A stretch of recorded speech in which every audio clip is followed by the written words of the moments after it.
Oke, hari ini bakal ada apa aja? Yang pasti hari ini kita bakal sama seperti kemarin ngobrol-ngobrol barengan sama orang-orang yang inspiratif. Bakal ngobrol-ngobrol seputaran tentang bisnis, terus udah gitu juga pastinya masih seputaran tentang kopi. Acara ini juga diselenggarakan oleh Panorama Media yang bekerja sama dengan Asosiasi Kopi Specialty Indonesia atau Aksi SCAI ya. Kalau gitu tanpa berlama-lama lagi, Keisha pengen mengundang ini dia Barista Champion kita. Ada Mikael Jasin, ada Anthony J. Douglas dan juga Elysia Tan. Boleh silakan. Halo. Halo, apa kabar? Halo, baik, terima kasih. Apa kabar? Oke, aku akan menyerahkan stage ini sama Mikael ya, betul? Yep. Oke, the stage is yours. Thank you. Hello everybody. Hey everyone. Okay, so today we're going to talk a little bit about barista competitions and what does it entails. I'm Mikael Jasin, for those who don't know me. I'm the Indonesian Barista Champion in, it's been a while now, 2019 and 2020. And I've had the pleasure of working with, competing with, hanging out with these folks. So if you want to introduce yourself, Anthony, and then maybe after that we can go to Ellie as well. Yeah, so Anthony Douglas. I'm from Melbourne, Australia, if you didn't pick the accent.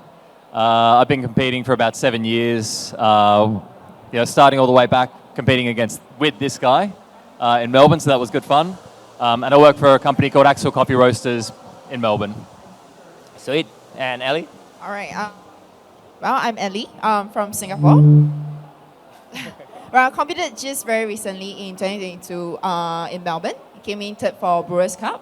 Different competition from these two gentlemen right over here. So yeah, I work at Homegrown Coffee Roasters.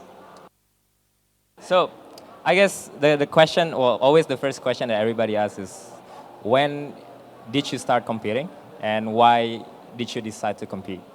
Maybe we can start with Anthony first. Yeah, sure. So I started competing in 2015, and the company that I work for has a strong background in competition. My boss came second in the world way back in 2008. So a lot of our became very interested in competing themselves. So the year that I started with the company, we had 6 barista competitors, so quite a lot. It's hard just to find 6 competitors in Australia now who want to do barista comp. So yeah, I would see them in the training room, practicing away, refining their skills, working with delicious coffees, and I just wanted to be a part of it. That was my initial motivation. I had no idea about competition, no idea about what I would get from it. I embarrassed myself the first year, and it's just been a learning curve since then. Nice. What about you, Ellie? Well, I think I started in 2017. Yeah, that was my first time. And I guess over the years, like the competition, like the drive and like why you want to compete kind of like became different. So my first time was like, it looks like it's fun. Like you can actually compete in coffee. Like there's a competition for that. And the second time I was like, okay, I think I can do this. Maybe I can win the competition. Then I got disqualified. So yeah, and then the third time will be like, okay, I have the drive that like I really, really want to do this well. So that's when I first got my nationals title. And then the fourth time will be the most recent one. So yeah. So in total you've competed 4 times? Yeah, 4 times. Yeah. So yeah. And then Anthony, you've competed 7 times, you said, right? Yeah. I think I personally competed also 5 times. So maybe a couple more and I'll finally get the bigger trophy. So I think since you've competed so many times, right, what was the progression in terms of how you feel on stage, how you feel backstage, and also what was the learning curve like from the very first competition all the way to your latest one? Yeah, I think different competitors go through different stages in terms of their focus each year. So I started competition without much background in specialty coffee. So the first few years were really about just refining my technique, getting more and more comfortable making coffee. And even up until now, I'm still learning and still improving variables and things like that. So that's been continuous. I think recently I've gotten a lot better in terms of my organization, which is something that a lot of people don't talk about. But when it comes to competition, there's so many moving pieces, and your organization is what's either going to allow you to present the routine that you want or hold you back. So I think I got better at managing the complexity of all the variables, running multiple experiments and things and together. Yeah. What about you, Ellie? I guess like for me, like it is like what he mentioned, learning. But for me, it was about being able to adapt to different situations and things that you don't expect that it would happen. It might happen, and then I think more importantly is I feel that competition can be a great platform for people, like for baristas particularly, because it can be very mundane. Let's admit that it will be very mundane behind the bar, pulling shots every day. But once you have competition as a form of motivation, you tend to push yourself to want to go for more. And you want to be more experimental, and you can feel that you can do more at the bar, the kind of engagement that you can get with your customers. And I feel that's what competition does. And it makes people it can help people to want to stay in this industry, I feel. I think too, just to jump in as well, and something that you sort of covered, I found competition really allows you the avenue to focus in on specific things. So for example, you can get in the training room and you can focus on your distribution for 2 hours, and like really refine that. It's just like any skill that you learn, right? You focus on one thing, you compartmentalize it, and then you master that and move on to the next thing. Whereas like behind the bar, you're doing everything at once. So you still learn and you still grow, but competition. Yeah, and I think a lot of people mention, or not a lot of people, but some say that competition is very out of touch. It's not reflective of the industry. Whatever you do on stage, whatever you're tasting on stage, is not what actually happens on a daily basis. But I think differently. Like I think what we do on stage sometimes trickles down to the cafes or to the industry. Do you have personal experience with that, or maybe something that you've done in previous competition actually you apply in Axel or you apply in home ground? Yeah, well, that's completely the case. It's when you think about it, roughly 10 or so years ago, we didn't used to weigh coffee in the cafe. And that's something we do every day now, and we take it for granted. First time I saw that take place was in competition. Frozen coffee is a great example as well. We saw that presented for the first time in competition. I know it's been longer than that, but it was made mainstream, in competition, and now a lot of cafes are starting to do that. Things such as milk cryodesiccation and freeze distillation, competition stage, but we're seeing some cafes starting to adapt to that as well. I'm sure we'll see the auto comb that I used on stage be used in cafes soon. So I've heard people compare competition to the Formula One, where they create technology and present ideas that you wouldn't see on the street, until, but it does allow those sort of changes to happen in, say, like a few years' time. Like it does eventually trickle down. Yeah. Anything that you've also experienced, Ellie, in that sense? I guess for us, like for me and Homing, the two of us, we always believe that it should be the same, because like we always get things like, you can only do it in competition, which I don't think is true. And I think how you can actually excel in competition is to be able to practice from like day to day. Like a good example would be like we talk about competition coffee. Competition coffee used to be not so accessible. Like you can only get it at competition. But nowadays, like if you go to any cafes, or most of the cafes, they do serve competition grade coffees, which I would now see it more of like a better quality, perhaps. It's not so much of a competition coffee. So yeah, it is absolutely accessible. I feel like everyone's tasted El Diviso by now. Yeah, for sure. It's been around. Yeah, it's great. And I think a lot of the coffees that we use in competition these days are also available in a great price point. Like El Diviso is not, if you compare to other competition coffee, it's definitely not the top 10 most expensive coffee.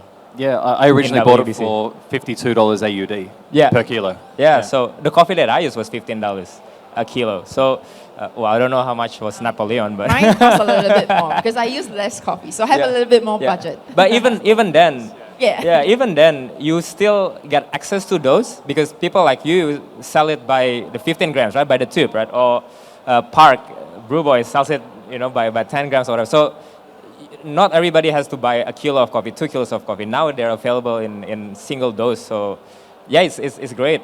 And now that you've seen the changes being applied in cafes, how did competition actually change your personal life? You know, like obviously a lot of us started as a barista behind the machine and then sort of progressed in our own sense. And for me personally, I can say that competition really changed my life. I'm interested to see how they affect your life. Yeah, so competition for me really, I feel like it gave me a sense of direction in life. You know, there was a period the bar, you know, just making coffee at the cafe, and I didn't really know where I was going or what I was doing. I was considering leaving the industry at one point as well.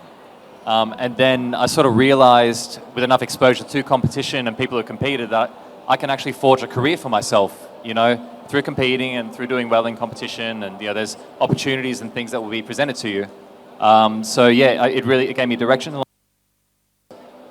It helped me become not a better barista only, but a better person too. Sure, yeah. Better presenter. I wouldn't be able to do things like this, you know, before I started competition. So yeah, I'm a completely different person thanks to competition.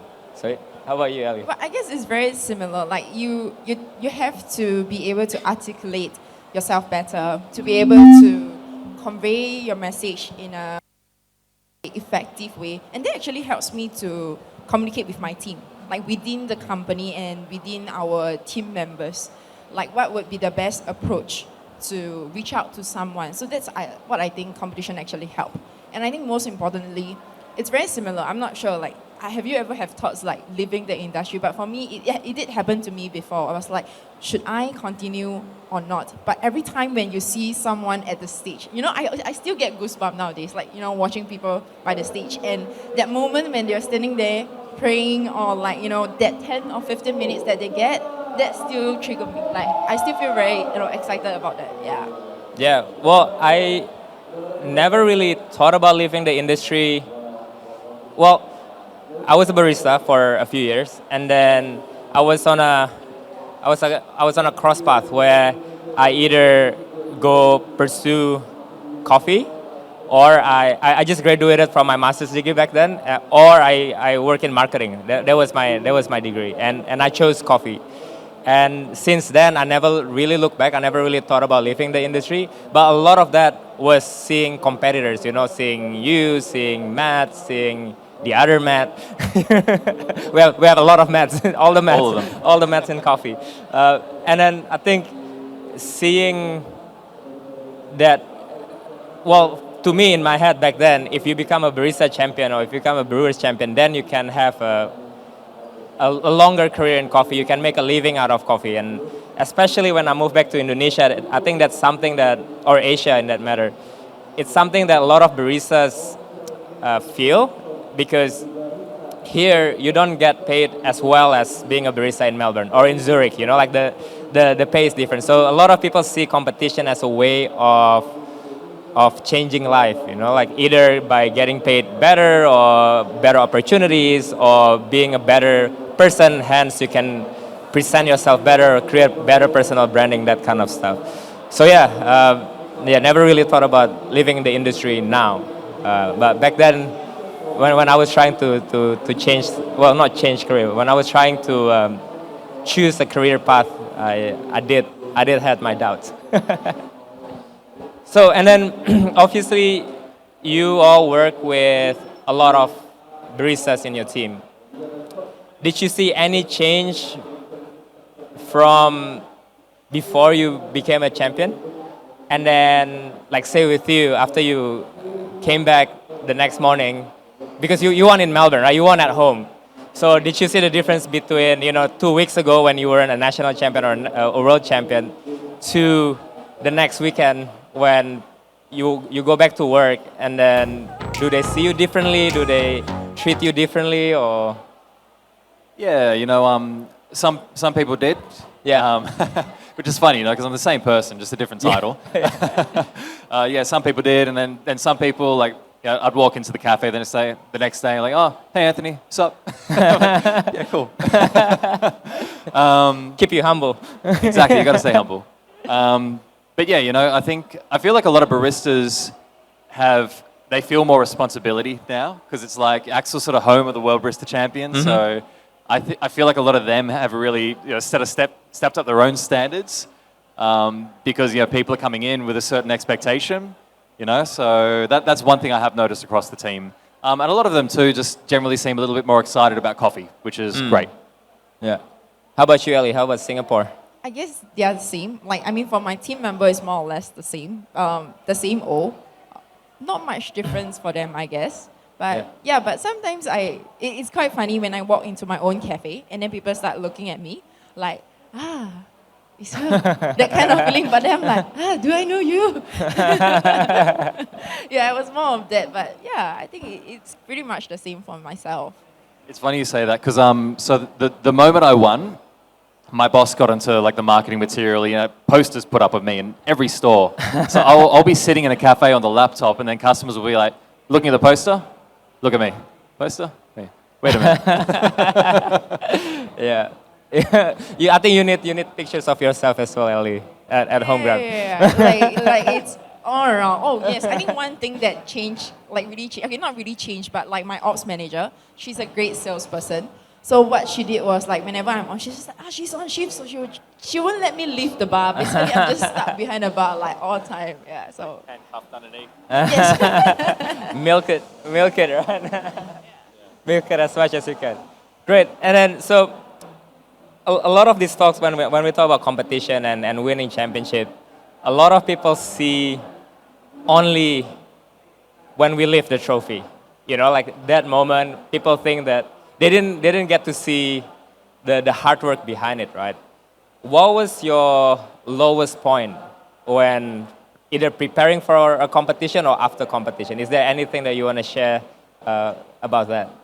Yeah, I was so curious to ask you guys the same thing, so I'm glad you asked that. For me, my lowest point was probably 2020. So just the year before I won the Worlds.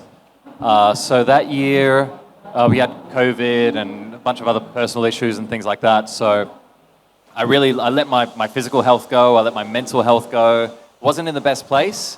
And I was preparing my routine that year, and I didn't really have much trust in myself and what I wanted to present and what I wanted to do. So I was working with coaches, and they'd sort of tell me you should do this, do that. And I was just taking on all their advice and their feedback, rather than putting my foot down and sort of testing what I wanted to do and who I wanted to be and how I wanted to present. And I got on stage, just with like zero confidence in the routine, zero confidence in the coffee. I called time, and I was like, I knew in my head, the moment I called time, I've come second this year, and sure enough, Hugh Kelly smashed me by 80 points. And I felt quite bitter because it was my 6th year competing, and I was like, shouldn't I be getting better by now? Why do I keep coming second? Why do I keep going third? How can why does this process still feel so confusing to me, and I haven't wrapped my head around it yet? After that year, I wasn't sure if I wanted to compete. I was pretty certain that I wasn't going to for a little while, but then sure enough, I got the bug, and luckily started preparing again, and it all worked out in the end. So, great. What was yours? I guess for me it was the most recent competition because I was like, am I doing for the sake of just doing it? Like, if that's the case, I feel that I'm not learning because for my past 3 competition, I always feel that after everything, I'm just like, I gained quite a bit of knowledge and experience. But for the last one, I was just like, I'm not getting anything. So I was struggling. My coach was Amy. So I was I feel like I'm not doing enough, or whatever I'm sharing, it seems like it's very boring or redundant, and I don't feel that I have a breakthrough. And it took me a while, and also because at the back of my head I was like, okay, because my first time got nationals, and this is my second match, so can I be the champion again? I have the mindset of what if I don't win again? So was I lucky the last time? Maybe I was just lucky I'm not that good enough, but I'm a very competitive person, so I was just like, I don't want people to feel that way, and I don't want to feel this way. So I struggled for a while before I could adapt. So I was talking to people who actually manage, for example, John from Singapore. He was I think a 3-time national champion. It was like, yes, you will have that stress, but you really shouldn't focus on that because that's not why you are competing. Not because you want to tell people that you can do it. It's more of do you want to do this for yourself? So it took me a while to adapt, and yeah, I managed to pull it through because it was like all eyes on you. It's like if you don't make it, like shit, yeah. And you already invested so many resources into it, so yeah. Yeah, I don't. The more I competed, the more pressure I had to do well because you don't want to go backwards. You know, at the beginning you've got no reference point. You know, so but yeah, the more you do it, you feel like this internal pressure to like, oh, I've got to do better than last year. You know. Yeah. Yeah, same with me. It's funny you mentioned pressure because my lowest point was when I was feeling all the pressure. Like even talking about it now, I'm sort of having like flashbacks and PTSD about that moment. You know, like I remember there was one morning, I was outside the roastery. You've been to the roastery. Parked my car, and I didn't want to go out. Like, Yesi was there, my wife was there, and I was like, coffee didn't taste good. This was like 3 weeks before I was supposed to leave for Milan. Coffee didn't taste great. But at that point, I didn't want to use any other coffee, so I really want that coffee to work. And then my visa appointment was just got rescheduled, and it's only 3 weeks away. So all the stress, all the pressure. I came fourth the last time I competed in the world, so people are keep, like putting all that pressure on me. Well, not really. People didn't put the pressure on me. I thought people put the pressure on me, right? So all of that just sort of pile up, and then I just started crying in the car, and then. Yeah, even talking about it now, I'm starting getting. Sorry, guys. I know I got teary eyes because it was hard, and I think not a lot of people see that side, right? Like competition's all great, and then I'm not saying this so that people feel sorry for us, but it's I respect even the guys who are competing, right now. Everybody, even to a certain level, they have to put themselves out there. They have to be brave. It's the same regional stage, national stage, world stage. It's still a stage. It's still, like lights are very bright and it gets scary. And I really, once you're there, you really respect anybody and everybody who put compete. And it is after that moment and now looking back, it really made me appreciate, the competitors, my fellow competitors. And I don't know how you guys feel, but I never feel like even though we're competing against each other, I never see them as my competitor. I see them as my peers, and everybody just sort of push themselves the best they can. Yeah, completely agree. I've always felt the same way. At the end of the day, everyone wants to do well, and we're all just doing our best. But a lot of people don't see that. They don't see the late nights and the early mornings and the stress in the relationship that you're in and all that sort of stuff. So. Yeah. And for you guys, and I think we all, well, not just us, three of us, but a lot of the WBC and WBRC or competitive world finalists or world champions, it didn't take them only 1 year, right? It took them a lot of years. Like for you, it was 7 years. For you, it was 5 years. What was the difference? What did you do in your training, or what did you do in your mental training or mental preparation that finally get you into that spot? Be it a national, like I used to come second all the time. I'm sure you feel the same way. And then what was the difference between finally coming second in the national to finally winning your national and then breaking into the finals or becoming a world champion? What was the difference? Yeah, for me, mindset was a big one this year. This was the first year that I actually felt like I deserved to win. In previous years, I'd try to convince myself that I deserved to win, but I didn't really feel it. I did a lot of work on mindset, lots of meditation, visualization of actually winning the trophy, and until I believed it, I sincerely believed it with my entire body and my entire soul that okay, I'm the champion.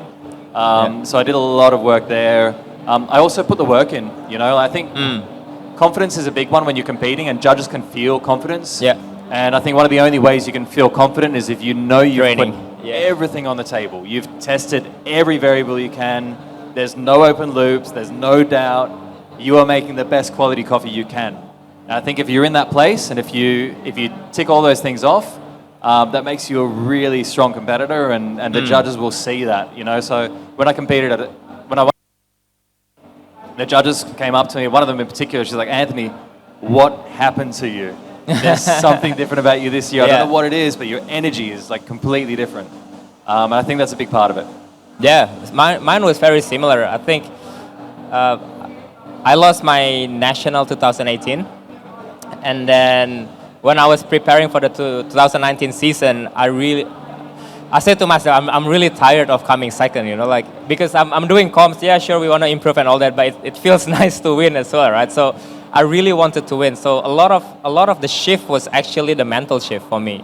I started reading some books and then doing a lot of visualization, you know, imagining lifting the trophy. I would find water bottles that has I would do this pose, just walk around in my room like that, but then you sort of tricking your brain to give you the confidence that I'm actually a champion, you know, because as you said, you know, the confidence is from within, but you can only get that confidence if you put in the hours, right? You cannot really trick yourself into believing that you're a champion, but you haven't done the work.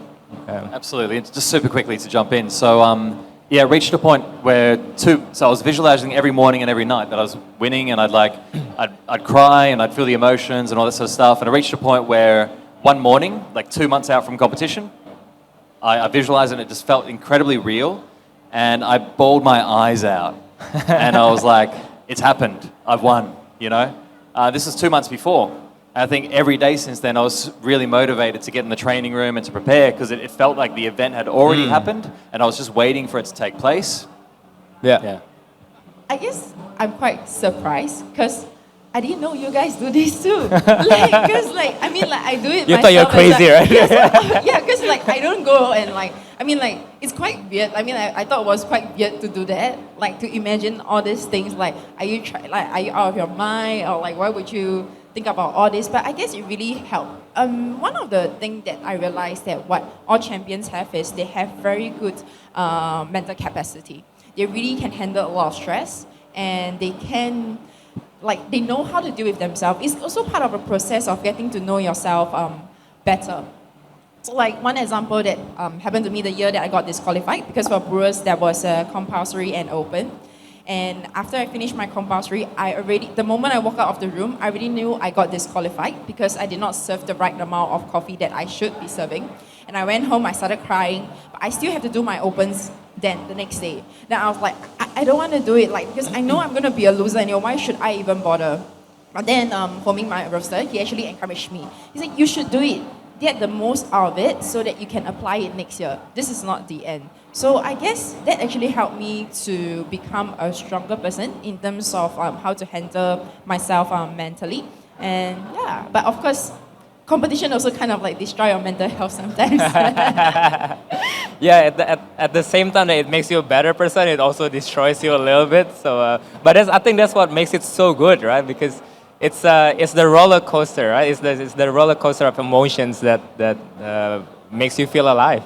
Yeah, I think in my first few years, you don't realize and you start going down some pretty slippery slopes in terms of mental stability and stuff like that. But you become pretty self-aware and you start to realize, okay, I'm not in a good place right now. I need to do something about that, and you can fix it and sort of auto-correct a little bit. Yeah, and then now, looking back, do you feel like you could have trained less, or do you feel like you haven't trained enough? Even after becoming a world champion or a world finalist. Just for the final routine, final year. Yeah. No, I'm completely happy with the amount of time I Yeah. trained, and I don't think I couldn't have done anything more that year. Yeah. How about you, Ellie? I guess for me it's the same because when I go up for my open service, for me it's about I would do it like it's my last time I ever gonna do it in my life. So it's all out, and I feel that for competition it's not just about training during that period of time. Yeah. It's about what you get to do and the people that you get to meet from day-to-day basis, the day-to-day encounters that you have with different people that kind of accumulates all together in your day-to-day practice, not just practicing for the sake for just competition. And when all that comes together, it's like when you stand behind the bar at the stage, you know that this is it, just give it all. Yeah, it's something that my coach Hide said to me as well. Every time you go out there, really empty the gas tank, right?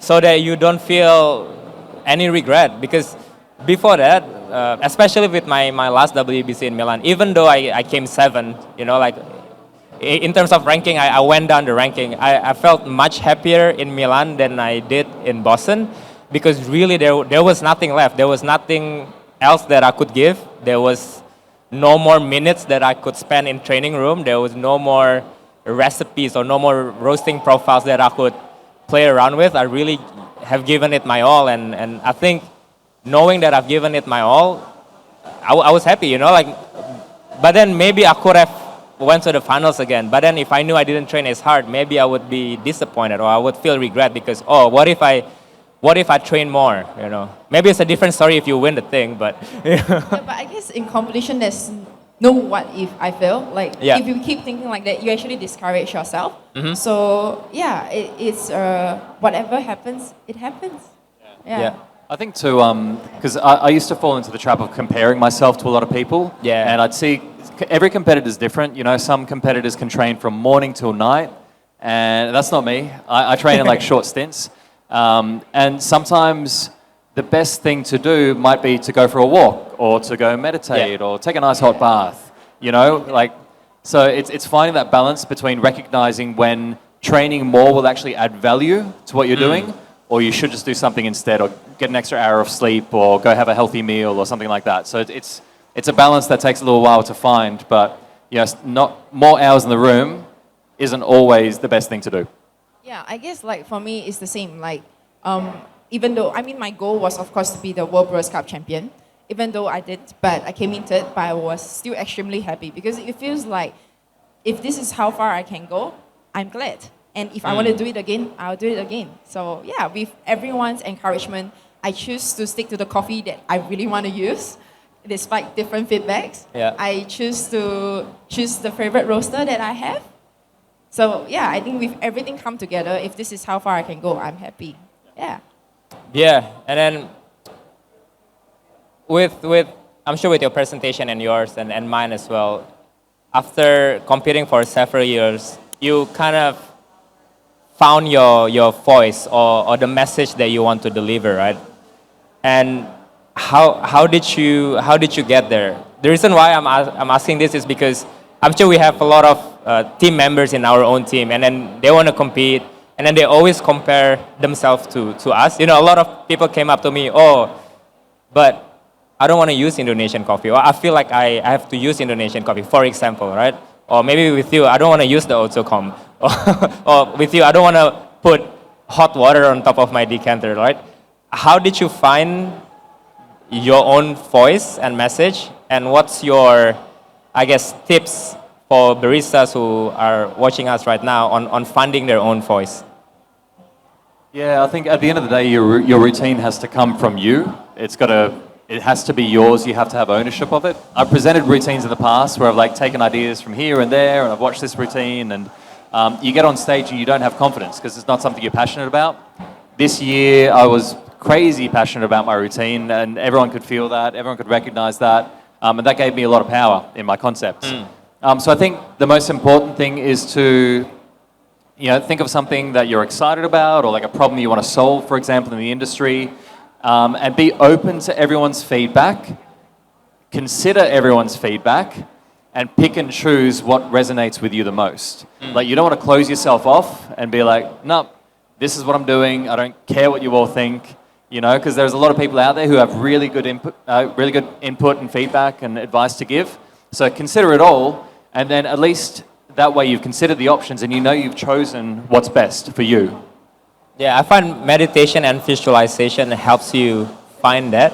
Because as you said, there's going to be a lot of feedbacks, right? Yeah. But knowing what you truly want for yourself can only come from within. And spending a lot of time with yourself, well, at least in my case, helped me find that. Yeah, I completely agree. Yeah. How about you, Ellie? I guess meditation really did help a lot. I mean, I'm the kind of person that, I'm a little bit more jumpy. I'm not the kind that I'm going to sit still for like 30 minutes or 1 hour, which is why I actually chose F&B. I didn't want to be behind the desk. I tried and I hated it. So I didn't thought that like meditation would work. But then I was just watching like some Netflix documentary, and I thought that, okay, maybe I should try. And it didn't work right away, actually. It takes some time to learn how to meditate. So, yeah, it helped a lot. And then I guess for that, it helped me to, like, I talk to myself a lot, asking myself, what is it that you truly want for yourself? And I guess another question that I always get is, like, how do you come up with your routine? How do you then come up with this that is, like, out of nowhere that someone else have never done? For me, I guess it's more of solving a problem every year, like a challenge that I encounter with. One good example would be, initially I wanted to talk about the 5 different senses that we have and how would that impact your cup. Classic. But then, in the end, because I faced a challenge at my roastery, because the humidity was really low, for some reason, the same coffee that I taste in the roastery and in the bar, in the shop, is completely different, even though it was the same coffee, brewed via the same way, and it seems like I have the same problem with no matter what coffee I brew at the roastery. And then I realized, could it be because of the environment? And what I did was, I opened the door, I walked to the roadside where the humidity got much higher, it increased, and I was like, instantly I could pick up the aroma. So I was like, oh, this is something new. And I thought that, like, okay, I started looking more into it, and that's how I came up with the routine. So that was for me, yeah. Yeah, well, mine was, especially with Milan, like using Indonesian coffee was something that we've always wanted to do, but never had the courage to do it. Because a lot of different reasons, right? Coffee wasn't at that level, or you always feel the pressure of using Indonesian coffee as the Indonesian Barista Champion, but there's a lot of things. And when I talked to Hide, trying to find my voice, he kept asking me why. I wrote an 11 pages essay for Hide, because he kept asking me why and why. And I'm like, I want to use Indonesian coffee. Yes. And then he asked me why. Because several reasons. And then he was like, do you actually want to use it? Or do you want to just look good in front of people? And after he asked that, I actually then asked myself, do I really want to use it? And, well, I'm glad that the answer was I actually wanted to use it, partly because I have to sell my coffee as well. But no, but a lot of it, I actually believe in what I wanted to deliver. And I think once you have that belief, it's a lot easier for you to forge that path and to stay on the correct path. Because then no matter what other people's feedbacks are, you know what you want to deliver, right? So, yeah, it's for me it was a great way of finding my voice. And so we talk a lot about visualization. I think the biggest takeaway from this talk would be to meditate and to visualize, folks. Yes, turn into a mindfulness session. This is not about barista competition. This is mindfulness session. But so we talk about visualizing the great things, right? Like lifting the trophy, feeling that you've won. But did you visualize about the bad things? Because I know I did. So with me, sometimes I visualize about things going wrong. Like on stage, or I knock off my portafilter, or I knock off my milk. And then I would visualize how I would recover from those mistakes. Did you guys do the same thing? That's something I was told to do, but I didn't actually do, but I've heard is really good. So I did a few different visualizations. I'd visualize winning the trophy to develop belief. I would visualize my routine almost as a way just to practice it. Yeah. So I'd go through the motions and my speech in my head. Because the thing about visualization is you can always rewind and do something again if you didn't do it properly. Yeah. So it really helped me sort of help my speech and my workflow stick. But that's it. I didn't visualize things going wrong, but I've heard it's really good.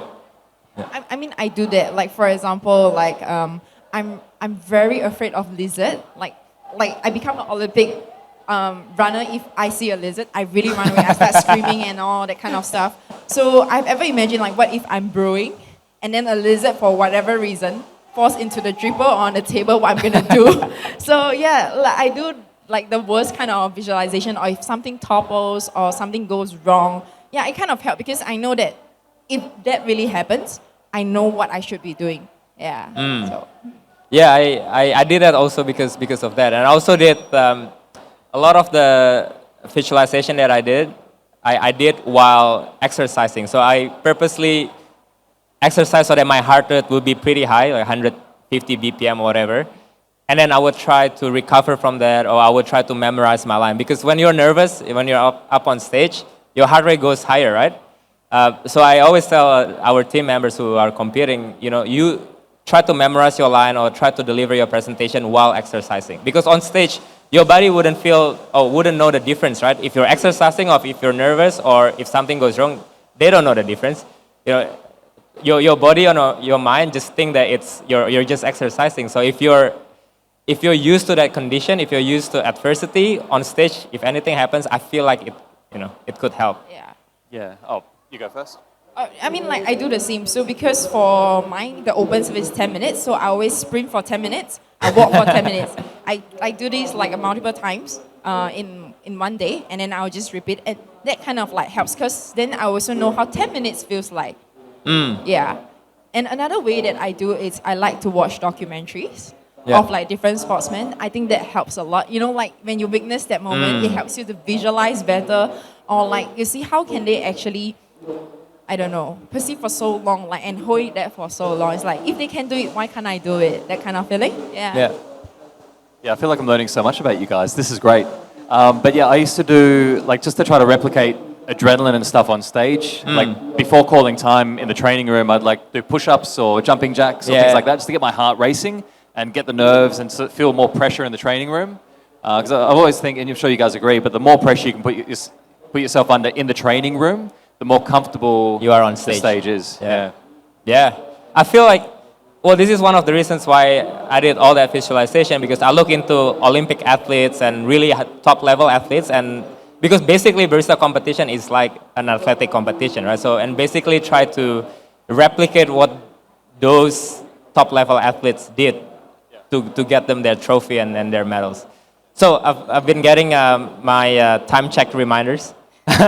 So before we get DQ'd, I'm just gonna ask you the last question. What's your message to the baristas out there who either want to compete, or maybe they're on the path where they're trying to see if they want to quit or they want to stay in the industry? What's your message to them? I think a big one is just have a conversation with yourself as to why you want to compete, and be really clear about what your goal is and what you hope to get out of it. Make sure, like, competition can be a long haul. It's a long process, so you've got to be ready for that if you intend to win sometime. So be ready for that, and make sure you focus on the journey as well as the result. Like, find that balance between focusing on the goal, but make sure that you're focusing on everything you're getting out of it. Because I used to just focus on the goal, and then I'd come second or I'd come third, and it felt like I'd wasted the entire year, right? But if you actually look at it, I was networking with people, I was growing as a person, as a barista, I was getting so much out of it along the way, and the more I focused on that, the more rewarding and sustainable the process became. Yeah. I guess for me, it's, competition, it's a platform to help to get to know yourself better, but it is not everything. It should not be everything part of your coffee career. And for anyone who thinks about, like, should you continue or not, I would always remind, and I mean, like, for anyone who comes to me about the same question, I always say, think about the first moment, like, why did you decide that you want to be a barista? Why coffee actually brings you so much joy? Because that's how I motivate myself. Every time when I feel like shit, I'll think back that moment whereby I had that first coffee. I'm like, oh my God, this is so cool. I want to be a barista. And that moment will help me to, like, okay, I should hang on. I should stay put, and I should still go for it. So yeah, that's for me. Awesome. Great. Well, thank you, folks. Thank you so much for sharing your ideas, sharing your tips and tricks, and being vulnerable on stage with me. Talking about, lowest points is not a very easy thing to do, especially in front of, thousands. We have thousands of people here. So thank you so much. And maybe lastly, plugs. Do you want to say what your booth numbers are, or what coffee you're selling, and where these folks can find you? Yeah, absolutely. I'll be honest with you, I don't know the booth number, but we are we are just over that side, directly in front of the competition stage. We're just next to the Common Grounds booth, so come get a coffee from us in Common Grounds. They've been great. They're hosting myself and the team from Axel this year, so yeah, super excited to be here. We're brewing up some tasty stuff, so come say hi. Awesome. Well, I guess after you look for Anthony, I'm just right opposite him. If you can find him, you'll be able to find me. So yeah. Awesome. Thank you so much, folks. Thanks, guys. Thanks, everyone.